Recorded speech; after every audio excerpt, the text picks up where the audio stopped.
ஒரு கதை சொல்லட்டா? நரியும் கொக்கும். ஒரு நரி ஒரு காட்டில் வசித்து வந்தது. அங்கே ஒரு கொக்கு சந்தோஷமாக இருக்கிறத பார்த்து அந்த நரிக்கு கொஞ்சம் பொறாமை.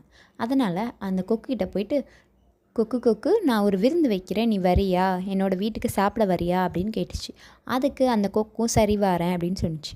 உடனே அந்த நரி நல்லா ஒரு வாசனையான சூப் தயாரித்து ஒரு பிளேட்டில் அதை பரிமாறிச்சு. கொக்கால் அதால் குடிக்க முடியல, ஆனால் நரியோ நக்கி நக்கி குடிச்சிட்டு.